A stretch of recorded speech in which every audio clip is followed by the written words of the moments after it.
Good morning friends. तो मेरा नाम गुलिंदर सिंह है, डिस्ट्रिक्ट होशियारपुर जो कि पंजाब स्टेट के अंदर है, मैं वहाँ का रहने वाला हूँ।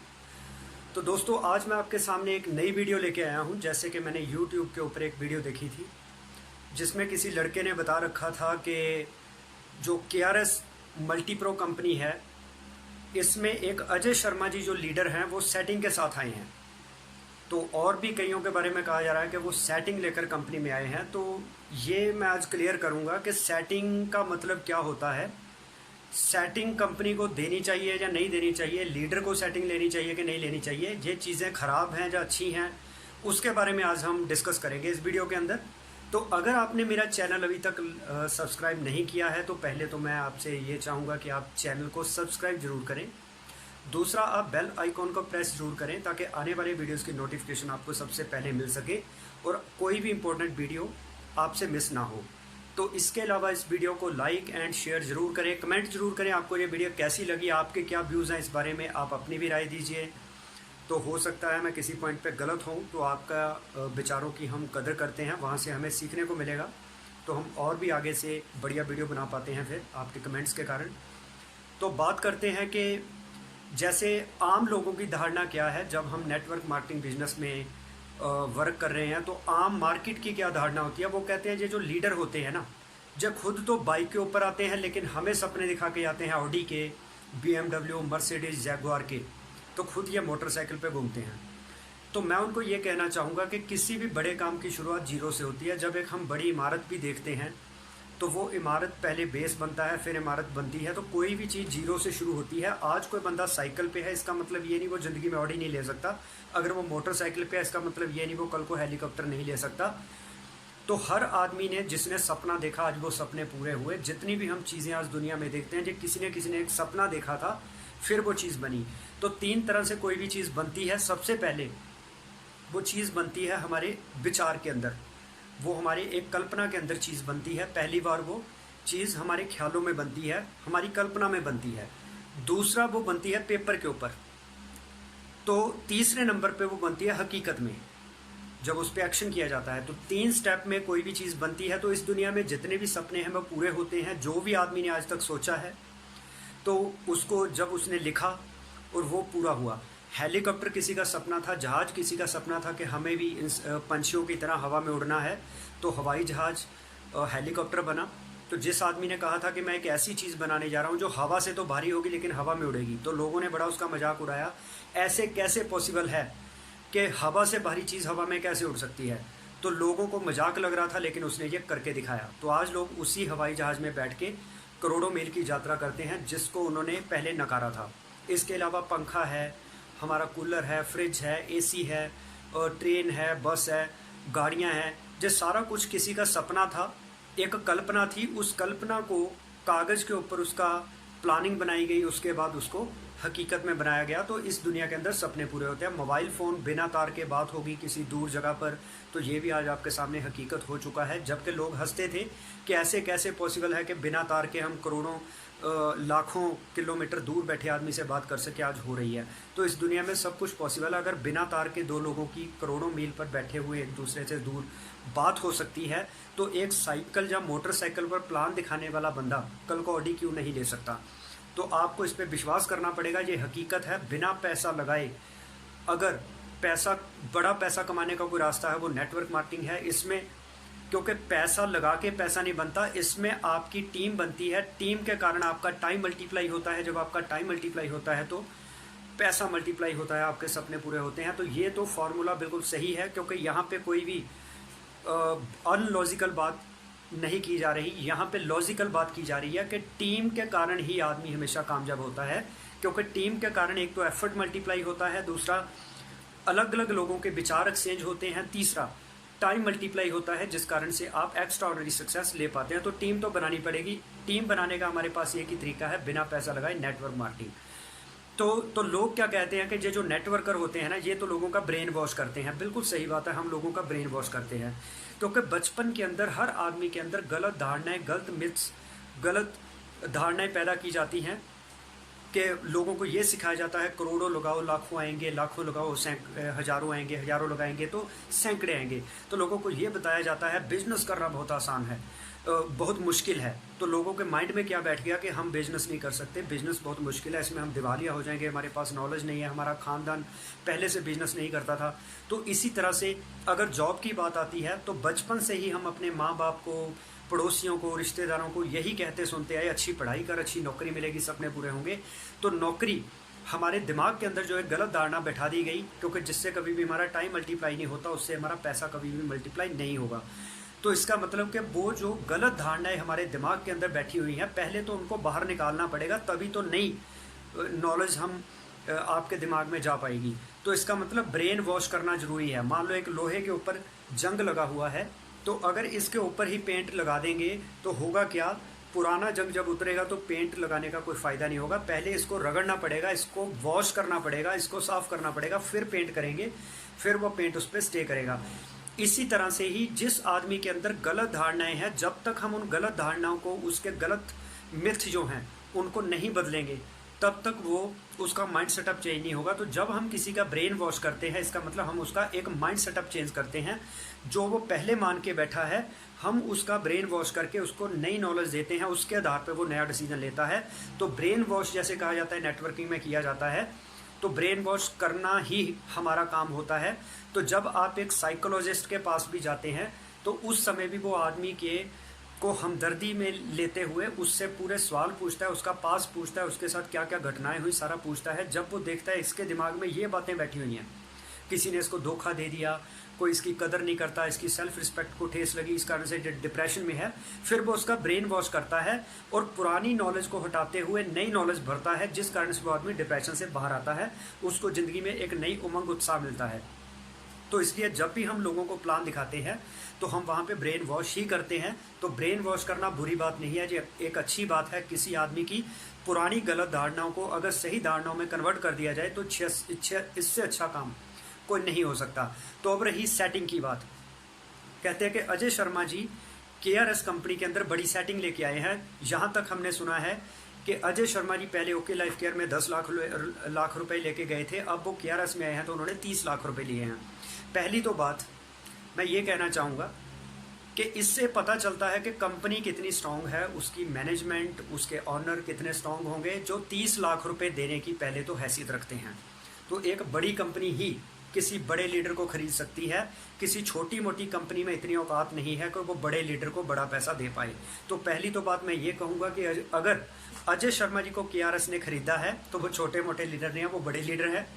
तो इसके बाद अगर अजय शर्मा जी ओके लाइफ को छोड़ के KRS में आने को तैयार हुए, तो अजय शर्मा जी की नज़र में KRS भी एक बड़ी कंपनी थी, क्योंकि जो इतना एक्सपीरियंस लीडर है वो कभी भी किसी निकम्मी कंपनी में नहीं जाएगा, वो अपना कैरियर लगा रहा है, अपना टाइम, एनर्जी, पैसा लगा रहा है, तो वो भी किसी बढ़िया प्लेटफॉर्म पे ही जाएगा जो कंपनी उसको वेल्थ और सिक्योरिटी दे पाए। तो इसका मतलब अगर अजय शर्मा जी इस ग्रुप के अंदर आए हैं तो जहाँ से क्लियर होता है कि एक बड़ा लीडर बड़ी कंपनी को ही चुनेगा, तो बड़ी कंपनी ही उसकी डिमांड पूरी कर पाएगी, उसको वो सेटिंग दे पाएगी जो वो डिज़र्व करता है। अब अगर बात करें कि KRS ने ये गलत किया सेटिंग देके, तो मैं ये कहूँगा कि जब जो सोनू शर्मा यूट्यूबर हैं वो नेस्बिज कंपनी के अंदर थे, तो उनकी गौतम बाली जो कि बेस्टीज कंपनी के मैनेजिंग डायरेक्टर हैं, उनके साथ बातचीत हुई कई दिन। तो उसके बाद वो सुना है कि 25 करोड़ लेके बेस्टीज के अंदर आए हैं। मुझे ये एग्जैक्ट अमाउंट नहीं पता उन्होंने कितने पैसे लिए, लेकिन यही सुनने में आया कि उन्होंने भी सेटिंग ली थी। तो मैं उसमें भी यही कहता था कि बेस्टीज जैसी कंपनी के अंदर हैसियत है एक बड़े लीडर को खरीदने की, जो सोनू शर्मा जैसे लीडर को खरीद पाए, और सोनू शर्मा जैसा लीडर डिजर्व भी करता है कि वो ऐसी कंपनी जो उसको लगा कि एक विजनरी कंपनी है उसमें गया। तो अदरवाइज सोनू शर्मा भी किसी बड़ी कंपनी को छोड़ के चिटफंड कंपनी में नहीं जाता। तो यहाँ पे बेस्टीज की मैनेजमेंट ने और सोनू शर्मा ने भी बताया है कि वो एक बड़ी कंपनी है और इधर सोनू शर्मा भी बड़ा लीडर है। तो अजय शर्मा जी अगर KRS ग्रुप में आए हैं तो KRS ने भी दिखाया है कि उसके पास इतना बैकअप है कि वो किसी बड़े लीडर को खरीदने की ताकत रखती है, उसके पास बैकअप है। तो इसके बाद अजय शर्मा जी ने भी दिखाया है कि अगर मेरे जैसा बड़ा लीडर इस कंपनी में जा रहा है तो ये कंपनी एक बड़ी कंपनी है। तो अब रही सेटिंग की बात कि कंपनी ने लीडर खरीदा क्यों। अब मुझे बताइए कि एक फ्रेशर आदमी अगर कंपनी को जाके बोले क्या मुझे 30 लाख रुपए दीजिए तो मैं आपकी कंपनी में काम करूंगा, क्या कंपनी उसको 30 लाख रुपए देगी? उसको कंपनी 3 लाख क्या, 30 लाख क्या, 3 लाख क्या, उसको 30,000 क्या, 3,000 रुपये भी नहीं देगी। पता क्यों? क्योंकि उसके अंदर लीडरशिप नहीं है। कंपनी लीडर को अपनी कंपनी में क्यों लेके आती है? क्योंकि उसको पता है जो लीडर का 10-15 साल का तजुर्बा है। जब भी जे आएगा जे अपने विजन के साथ कंपनी में कंपनी को जीरो से टॉप पर लेके जाएगा। तो ये एक लीडर की खूबी होती है। एक बुक है बेस्ट सेलर फॉरेन कंट्री की लिखी हुई, यूएसए की। तो उन्होंने कहा है कि अगर जॉन सी मैक्सवेल शायद उनकी किताब है, हाँ जॉन सी मैक्सवेल, तो उन्होंने किताब लिखी हुई है लीडरशिप के ऊपर। उन्होंने कहा अगर कोई संगठन तरक्की नहीं कर रहा है तो उसका लीडर बदल दो। जब कोई संगठन का लीडर चेंज होता है इसका मतलब वो संगठन पहले क्यों नहीं कामयाब हो रहा है? क्योंकि उसके लीडर के अंदर वो विजन नहीं है, वो लीडर अच्छा नहीं है, तो वो ग्रुप आगे नहीं जा पा रहा। जैसे ही वहाँ पे एक और लीडर नियुक्त किया जाता है, उस लीडर के हाथ में जिम्मेवारी दी जाती है, तो उसका रिजल्ट क्या आता है? एक अच्छे नज़रिए वाला लीडर उस कंपनी को टॉप पे ले जाता है। तो आज आप देख रहे हैं कांग्रेस पार्टी के अंदर कि उन्होंने नवजोत सिद्धू को क्यों पंजाब का सारा जिम्मेवारी दी, क्योंकि उनको पता है एक अच्छे नज़रिए वाला लीडर आएगा तो वो हमारी पार्टी को ऊपर लेके जाएगा, खराब नज़रिए वाला उस पार्टी के वजूद को ख़त्म कर देगा। तो अगर पॉलिटिकल पार्टियों की बात करें तो उसमें भी वो लीडर खरीद रही है। अब कहते हैं कि बीजेपी लीडर्स को खरीदती है, क्योंकि वो इसलिए खरीदती है, एक तो उसमें क्षमता है, दूसरा वो इसलिए खरीदती है, उनको पता है अगर अच्छे विजन वाला लीडर आएगा तभी हमारी पार्टी ऊपर जाएगी। तो किसी भी पार्टी द्वारा किसी लीडर को खरीदना ये बुरी बात नहीं है। और लीडर अगर अपनी काबिलियत के कारण किसी कंपनी में जा रहा है, उसको वहाँ पे बेनिफिट मिल रहा है, मैं ये नहीं कहूँगा कि वो भी गलत है, ठीक। अब सचिन तेंदुलकर को किसी कंपनी में ऐड मिलती है, अगर वो ऐड देने से उसको पैसा मिलता है तो क्या प्रॉब्लम है? वहाँ पे किसी का नुकसान थोड़ी कर रहा है, उसकी खुद की लाइफ है, पर्सनल लाइफ है, वो कर सकता है ऐसा। तो इसमें क्या है कि अब रही सेटिंग की बात, तो अगर आप एक फ्रेशर पर्सन हैं, आप कंपनी को जाके बोले मुझे 30 लाख रुपए दीजिए, आपको कंपनी 3,000 भी नहीं देगी। अगर अजय शर्मा को कंपनी 30 लाख रुपए दे रही है तो इसका मतलब वो डिजर्व करता है पर्सन। तो सिंपल सी बात है कि जिस आदमी ने ग्राउंड पे मेहनत की है, कई साल लगाए, अपना एक्सपीरियंस लिया, कम्युनिकेशन स्किल सीखे, बॉडी लैंग्वेज सीखी, vision, patience, leadership, management, punctuality, responsibility, एक लीडर के अंदर ऐसी और भी बहुत सी क्वालिटीज़ होती हैं जिनका अभी मैं जिक्र नहीं करूँगा, वो मैं बाद में एक वीडियो बनाऊँगा लीडरशिप के ऊपर कि एक लीडर की क्या क्वालिटीज़ होती हैं। तो आज कोई भी बंदा जब कोई कंपनी ज्वाइन करता है, पहले तो वो कंपनी की प्रोफाइल ही चेक नहीं करता, इसको चलाने वाली मैनेजमेंट कौन सी है, वो विजनरी है या नहीं है, वो लालच के कारण कर रही है काम, या उसका कुछ विज़न है, वो एक ब्रांड बनना चाहती है या लोगों को लूटना चाहती है। तो हम कंपनी चुनने के चक्कर में कभी भी उसकी छानबीन नहीं करते, उसके एमडी का करैक्टर क्या है, वो कब से इस फील्ड में है, उसको क्या तजुर्बा है नेटवर्क मार्केटिंग का, वो पहले क्या करता था, हम वो चीज़ें नहीं देखते हैं। इसके बाद जब हम मान लो उस कंपनी की प्रोफाइल अच्छी है, अब दूसरी बात ये होती है कि आपके लिए वो कंपनी बाद में है, पहले है अपलाइन। जैसे कहते हैं गुरु गोविंद दो खड़े काकू लागे पाए, बलिहारी गुरु अपने जिस गोविंद ये दिखाए। परमात्मा और गुरु अगर मेरे सामने आते हैं तो मैं परमात्मा की बजाय पहले गुरु को नतमस्तक होऊंगा, क्योंकि गुरु मिला है तो परमात्मा मिला है, गुरु ना मिलता तो वो ज्ञान नहीं मिलता जिस कारण से परमात्मा मिलता। तो इसी तरह से कंपनी की प्रोफाइल चाहे नंबर 1 हो, लेकिन आप उस कंपनी के साथ नहीं जुड़े हैं, आप जुड़ रहे हैं किसी अपलाइन को। अपलाइन ने आपको प्लान दिखाया है, उसकी प्रेजेंटेशन क्या है, उसका खुद का नज़रिया क्या है, उसके अंदर पेशेंस कितनी है, उसके अंदर रिस्पॉन्सिबिलिटी कितनी है, उसके अंदर लीडरशिप क्वालिटी क्या है, आज तक उसने कितने लीडर तैयार किए, वो अपलाइन पे डिपेंड है या खुद अपने पैरों पे खड़ा है, उसने कितने लोगों को अपने पैरों पे खड़ा किया, उसकी पर्सनैलिटी कैसी है, उसकी पंक्चुअलिटी कैसी है। अगर बिना देखे आप किसी भी आदमी के साथ आईडी लगा देंगे तो ये गारंटी है नंबर 1 कंपनी के अंदर भी आप कामयाब नहीं हो सकते। तो यही एक कारण रहा कि पुरानी कंपनी के अंदर मैं बहुत बड़े लेवल पे था, मैंने खुद कार ली, अपनी टीम में 3 कारें अभी लॉकडाउन के दौरान ही दिलवाई नवंबर में, लेकिन मैं जिस अपलाइन के साथ जुड़ा था या जो उसकी अपलाइन थी, वो दोनों का नज़रिया मुझे सही नहीं लगा, वो अंदर से कुछ और बाहर से कुछ और, तो जिस कारण से मैंने वहाँ से क्विट कर दिया। मतलब वहाँ पे मैं ये नहीं कहूँगा कंपनी का प्लान बेकार था, कंपनी में प्रॉब्लम थी, वो कुछ बैक एंड की बातें हैं, वहाँ पे हमें पता नहीं होता क्या हो रहा है, लेकिन हम अपनी अपलाइन को जजमेंट करते थे, क्या कर रहे हैं ये, क्या कर रहे हैं ये, यूज़ करते हैं लोगों को कि पहले इनको लीडर की ज़रूरत होती है, तो जब वो लीडर टीम दे देता है अच्छी, फिर जब टीम को पकड़ लेते हैं उसके लीडर को लात मार के बाहर निकाल देते हैं। ऐसी अपलाइनों से बचिए, ये सिर्फ लोगों का इस्तेमाल करते हैं, जब बड़ी बड़ी बातें करते हैं कि मैं तो जी परमात्मा के चरणों की धूल हूँ, मैं तो एक कण मात्र हूँ। तो ये बातें लोगों को दिखाने के लिए हैं, लेकिन पर्दे के पीछे बातें कुछ और हैं। तो ये आपको समझना पड़ेगा, उसकी मंशा को देखिए। अपलाइन का रोल बहुत बड़ा है आपको कामयाब करने में। और मैं आज खुश हूँ इस बात से कि जितने भी लोगों को मैंने तैयार किया है आज वो अपने पैरों पे खड़े हैं, चाहे वो मेरे साथ काम कर रहे हैं, नहीं कर रहे हैं किसी अदर कंपनी है, लेकिन वो सक्सेसफुल हैं। अभी मैंने कंपनी चेंज की है, मेरी बहुत सारी डाउनलाइनें जिनको ABC भी नहीं पता थी नेटवर्क मार्केटिंग की, मैंने एक दिन भी उनके साथ फील्ड में काम नहीं करवाया लॉकडाउन में, लेकिन मैंने जूम मीटिंग के अंदर, जूम के अंदर और यूट्यूब चैनल और फेसबुक लाइव के थ्रू उनको इतनी ट्रेनिंग दे दी कि आज वो मेरी बिना हेल्प के अपने पैरों पर खड़े हैं और अच्छे लेवल के लीडर बन चुके हैं और बढ़िया पैसा कमा रहे हैं। वो अलग बात है, कुछ दिल से वो मेरी रिस्पेक्ट करते हैं, लेकिन अब वो ये सोच रहे हैं कि अगर हम उस कंपनी को छोड़ के इस कंपनी में आ गए तो पता नहीं क्या होगा, ऐसा ना हो हम वहाँ से भी जाते रहें, यहाँ पे भी हमारा कुछ ना बने। तो उनके मन में ऐसे डाउट्स रहते हैं लोगों के, क्योंकि उनको पहले भी गुमराह किया होता है। देखो जी, फलाना बंदा पहले बेस्टीज में काम करता था, तो उसने 2 लेग वाली कंपनी ज्वाइन कर ली, वहाँ पे उसका कुछ भी नहीं बना, फिर वो वापस आ गया, अब उसको अपनी अपलाइन के नीचे ID लगा के काम करना पड़ रहा है। तो यही इनका भी होगा कि ये कंपनी छोड़ के गए हैं, इनका वहाँ पे KRS में कुछ नहीं बनेगा, बाद में फिर बेस्टीज में आएंगे और आपके नीचे ID लगा के काम करेंगे अगर आप कंपनी क्विट नहीं करते। तो उनके मन के अंदर अपलाइन ने अपने स्वार्थ के लिए ऐसी उल्टी सीधी धारणाएं गलत बना दी। तो अब हमें 3 महीने के अंदर एक बेंचमार्क क्रिएट करके दिखाना है, ताकि लोगों को ये ना लगे कि हमारी अपलाइन में कोई कमी थी, काबिलियत नहीं थी, या बाइनरी प्लान गलत होता है, हाइब्रिड जनरेशन प्लान गलत होता है। हमें भी प्रूव करना है कि हाइब्रिड जनरेशन प्लान जो एक बेटर प्लान है, तो हमें काबिलियत थी तो हम उस कंपनी में कामयाब होकर दिखा दिया। तो जो लोग डर रहे हैं कि इनके साथ जाने से हम कहीं फेल ना हो जाए, उधर से भी ना जाएं, इधर से भी ना जाएं, तो वो 3 महीने बाद ऑटोमेटिकली, जब 3 महीने बाद उनकी वहाँ पे ग्रोथ नहीं होगी, यहाँ पे हमारी ग्रोथ देख के हमारे साथ आ जाएंगे। तो अपलाइन कुछ लोगों को कुछ समय के लिए तो बेवकूफ़ बना सकती है, लेकिन सच्चाई को कभी छुपाया नहीं जा सकता। सच्चाई 3-4 महीने बाद आपके सामने आएगी। तो ज़्यादा देर हम लोगों को बेवकूफ़ बना के अपने साथ नहीं जोड़ सकते। अगर हम बड़ा बिजनेस करना चाहते हैं, लॉन्ग टर्म चलना चाहते हैं, सबसे पहले हमारी नीयत साफ़ होनी चाहिए। तो नीयत के अंदर मैंने अपना एक चैनल है मेरा, Gulinder Singh A to Z solution, वहाँ पर मैंने बहुत सारी स्टोरियाँ डाल रखी हैं जिसमें मैंने नीयत, नज़रिया, रिस्पॉन्सिबिलिटी, डिसिप्लिन, पंक्चुअलिटी, इन चीज़ों के बारे में कहानियाँ बता रखी हैं, जिसमें आपको पता चलेगा एक ब्रांड बिल्डिंग और लीडरशिप क्या होती है। तो ये है, आपको सबसे पहले अपलाइन के अंदर एक गुण देखना है, वो है ईमानदारी। Honesty is the best policy.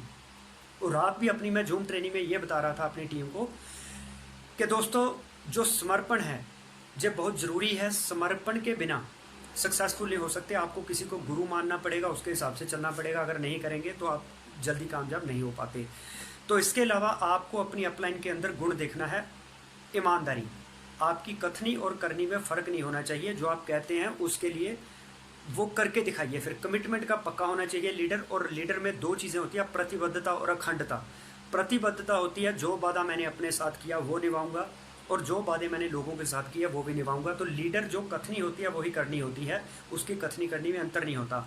तो जब हमारी कथनी करनी में फ़र्क है तो इसका मतलब कि हम सच्चे नहीं हैं, हम ईमानदार नहीं हैं, हम करैक्टर ठीक नहीं है। करैक्टर का मतलब ये नहीं होता कि ये आदमी का इसने किसी के पैसे के साथ लेन देन कर दिया, या इसका किसी अदर लेडी के साथ कोई अफेयर है, उसका मतलब ये नहीं है कि इसका करैक्टर ख़राब है। अगर किसी की कथनी और करनी में फ़र्क है तो मैं यही कहूँगा वो भी करैक्टरलेस है, क्योंकि उसका कथनी और करनी में फ़र्क है तो उस पर विश्वास नहीं किया जा सकता, तो वो भी तो करैक्टरलेस ही हुआ ना। तो आप ज़्यादातर लोगों को गुमराह किस बात पे किया जाता है, ये तो लोगों के पैसे खा गया, ये तो लड़कियों के चक्कर में रहता है। इसका मतलब वो करैक्टर को इस तरीके से देखते हैं। मैं करैक्टर को इस तरीके से देखता हूँ, अगर किसी आदमी के कथनी और करनी में फ़र्क नहीं है तो वो है ईमानदार। अगर किसी की कथनी और करनी में फ़र्क है तो वो है बेईमान, वो है करैक्टरलेस। तो कथनी करनी में अंतर नहीं है तो वो है करैक्टर वाला। तो इसी तरह से धार्मिकता भी मैं यही परिभाषा बताता हूँ कि अगर किसी आदमी वो परमात्मा की तो पूजा अर्चना दिन रात करता है, लेकिन उसकी कथनी करनी में फ़र्क है तो वो नास्तिक है। अगर कोई परमात्मा को नहीं भी मानता लेकिन उसकी कथनी करनी एक है तो वो आस्तिक है। आस्तिकता नास्तिकता की परिभाषा ये है, ये नहीं है कि हमने भगवान को प्रार्थना की तो हम धार्मिक हो गए। तो एक रात मैं और बात बता रहा था अपनी टीम को, किसी को सलाह देने के बजाय सहयोग दीजिए, क्योंकि हो सकता है आपकी सलाह गलत हो, लेकिन सहयोग तो कभी गलत नहीं होगा ना। तो इसी तरह से आपको एक अच्छी अपलाइन को चुनना है। अगर आपकी अच्छी अपलाइन होगी तो अब आप आगे बढ़ेंगे ही बढ़ेंगे। एक अपलाइन का रोल उस डोर की तरह है जिस डोर के कारण पतंग ऊपर उड़ती है। अगर वो डोर ना हो तो पतंग हवा में उड़ नहीं सकती। वो डोर पतंग को ऊपर लेके जाती है, लेकिन वही डोर पतंग को ऊपर जाने से रोकती भी है। तो आपकी अपलाइन आपकी ग्रोथ को रोक भी सकती है, आपकी ग्रोथ को बढ़ा भी सकती है। तो आपको एक अपलाइन को बहुत बढ़िया तरीके से चुनना है। अगर आपकी अपलाइन खराब नज़रिए वाली है तो वो आपको ऊपर जाने से रोक देगी। अगर आपकी अपलाइन अच्छे नज़रिया वाली है तो आपको बहुत ऊपर तक लेके जाएगी। तो डोर के बिना आपका कोई अस्तित्व नहीं है। तो आपको एक गुरु तो बनाना पड़ेगा, लेकिन वो गुरु सबसे पहले उसका गुण, बाकी बाद में आते हैं, पहले उसका ईमानदार होना जरूरी है। कि ईमानदारी का मतलब एक बेईमान आदमी भी अपने घर में ईमानदार नौकर ढूंढता है, क्योंकि honesty is the best policy. एक लकड़हारे की कहानी भी मैं अक्सर सुनाता हूँ कि जब आदमी लकड़ियाँ काट रहा था सड़क के किनारे या नदी के किनारे, तो उसका कुल्हाड़ी जो पानी में गिर गई। अब उसका गुजारा होना मुश्किल हो गया कि यार अब मैं लकड़ियाँ कैसे काटूंगा, मैं यहाँ से तो रोजी रोटी ये मेरी थी। तो जब वो रो रहा था सच्चे मन से, तो जल देवता जो प्रकट हुआ, उसने कहा क्या बात हुई? तो उसने कहा कि मेरी कुल्हाड़ी पानी में गिर गई। तो जल देवता ने सोचा पहले इसकी परीक्षा लेते हैं, बंदा ईमानदार है कि नहीं, इसकी नीयत कैसी है, नज़रिया क्या है। तो जल देवता पानी के अंदर गया, तो उसने सोने की कुल्हाड़ी लाया कि ये है तुम्हारी कुल्हाड़ी? उसने कहा नहीं ये नहीं है। तो जब चांदी की लाया तो उसने कहा ये चांदी की भी नहीं है। तो तीसरी बार जब वो लोहे की कुल्हाड़ी लाया तो उसने लकड़हारे ने कहा हाँ ये मेरी कुल्हाड़ी है। तो इससे क्या हुआ कि जल देवता बहुत खुश हुआ उसकी ईमानदारी के ऊपर, उसने उसको तीनों कुल्हाड़ियाँ दे दी। तो honesty is the best policy. जब आप ईमानदार रहते हैं तो आपको मांगना नहीं पड़ता, परमात्मा खुद देता है। लेकिन जब यही स्टोरी उसने अपने दोस्त को सुनाई कि ऐसे करके ना मेरे कुल्हाड़ी पानी में गिर गई थी, तो मुझे फिर जल देवता ने ये 2 कुल्हाड़ियाँ और दी, इनको बेच के मैंने अच्छा घर भी बनाया, मेरा गुजारा अच्छा होता है। तो उसने सोचा मैं भी यही काम करता हूँ। वो उसी जगह पे गया, लकड़ी काटने लगा और जानबूझ के अपनी कुल्हाड़ी पानी में डाल दी उसके दोस्त ने। तो रोने का नाटक करने लगा। तो जल देवता ने कहा इसकी परीक्षा लेते हैं। तो जब वो पहली बार पानी के अंदर जल देवता गया तो वो उसकी वाली ही कुल्हाड़ी लोहे की बाहर लेके आया। तो जल देवता ने कहा कि ये है तुम्हारी कुल्हाड़ी? उसने कहा नहीं ये मेरी नहीं है, जबकि वही थी उसकी कुल्हाड़ी लोहे वाली। तो अब जल देवता चांदी वाली लाया, तो उसने कहा ये भी नहीं है। तो उसको पता था अब ये सोने की भी लाएगा। तो जब जल देवता सोने की लाया उसने कहा हाँ ये मेरी है। तो जल देवता ने क्या किया, उसको उसकी तीनों कुल्हाड़ियाँ लेके पानी में फिर से लुप्त हो गया। तो इसका मतलब अगर मंशा सही नहीं थी उसको कुछ नहीं मिला, जिसकी मंशा सही थी उसको सब मिला। तो नीयत पहली क्वालिटी होती है किसी भी लीडर की। दूसरे नंबर पे फिर आती है अगली बातें, जिसमें रिस्पॉन्सिबिलिटी, उसके स्किल जिसको हम कहते हैं, स्किल के अंदर आ जाता है कम्युनिकेशन स्किल्स हो गए, बॉडी लैंग्वेज हो गई, रिस्पॉन्सिबिलिटी हो गई, पंक्चुअलिटी हो गई, है ना, विज़न हो गया, पेशेंस हो गई, लोगों को ट्रेंड करने की कला। तो ये सारी चीज़ें आती हैं। तो उसके अंदर और भी बहुत सारी क्वालिटीज़ है जिसका अभी मैं जिक्र नहीं कर पाऊंगा। तो मैं ये कहना चाहूँगा अगर अजय शर्मा जी जैसे लीडर को 30 लाख रुपए KRS ने दिया है, तो KRS ने दिखाया है कि मेरे में क्षमता है, मैं बड़े लीडर को खरीद सकती हूँ। और बड़े लीडर ने भी ये दिखाया है कि एक बड़ी विजन वाली कंपनी के साथ ही मैं गया हूँ और मुझ में कैपेबिलिटी थी जो मुझे इतने पैसे मिले। किसी आम बंदे को कोई भी कंपनी इतना पैसा नहीं देगी। तो दूसरी बात, जब अजय शर्मा जी अब नए जीरो से शुरुआत कर रहे हैं पुरानी कंपनी को छोड़ के, तो अब उनके खर्चे भी होंगे और उनको होटलों में रुकना पड़ेगा, पेट्रोल का खर्चा है, ट्रेनिंगें करनी है, 100 खर्चे हैं। तो अब उनकी इनकम तो घटेगी ना कंपनी बदलने से। तो कंपनी ने एक तरह से उनको सपोर्ट की है कि आप जितना बिजनेस उधर देते थे आप उतना ही बिजनेस इधर दे दीजिए, तो आप लीजिए पैसे, ठीक। तो वो उस चीज़ का उनको रिवार्ड दिया गया है कि वो जीरो से शुरुआत करेंगे, तो उनको 30 लाख रुपए दे दिया कि आप इससे खर्चे कर लेना, कोई टेंशन नहीं। तो इसका मतलब कि अगर आप भी सेटिंग लेना चाहते हैं तो आप मेरे साथ आइए, बिठाते हैं आपको कंपनी की मैनेजमेंट के साथ, आप उनको रियलाइज़ कराइए, उनको विश्वास कराइए MD साहब को कि मेरी इतनी टीम है, मैं अपनी टीम के साथ आता हूँ, तो मैं हर महीने इतने लाख का बिजनेस दूंगा, कंपनी आपको भी सेटिंग दे देती है, आपको इतने पैसे देंगे। तो इसका मतलब सेटिंग उसी को ही मिलती है जो डिज़र्व करता है, जैसे सोनू शर्मा को बेस्ट ने दी। तो इसमें कोई दिक्कत नहीं है। तो इस अपने मन से ये जो लोग YouTube पे वीडियो डाल रहे हैं अजय शर्मा को तो कंपनी ने खरीदा है, अजय शर्मा तो बिक गया, तो ऐसे लोगों की अफवाहों से डरिए, बचिए, सॉरी। तो क्या होता है कि जिस पेड़ के ऊपर फल लगते हैं लोग पत्थर उसी को ही मारते हैं, जिस पेड़ के ऊपर फल नहीं लगते उसको कोई पत्थर नहीं मारता। आज KRS ग्रुप जब शुरू होते हैं तो दूसरी कंपनियों को खतरा हो जाता है अब हमारे लीडर टूट के जाएंगे, तो वो उस कंपनी के खिलाफ नेगेटिव बातें फैलाते ही हैं। तो इन चीज़ों पे ज़्यादा ध्यान मत दीजिए, आप बिना टेंशन काम करिए, तो हम आपके साथ हैं, तो टेंशन मत लीजिए, मिलकर बड़ा काम करेंगे। तो अगर वीडियो आपको पसंद आई है तो इसको लाइक एंड शेयर ज़रूर करें, कमेंट करें आपको वीडियो कैसी लगी, और आपका क्या व्यू है इस बारे में। इसके अलावा मेरे चैनल को सब्सक्राइब ज़रूर करें और बेल आइकन को प्रेस करें ताकि आपको आने वाले वीडियोज़ की नोटिफिकेशन मिलती रहे।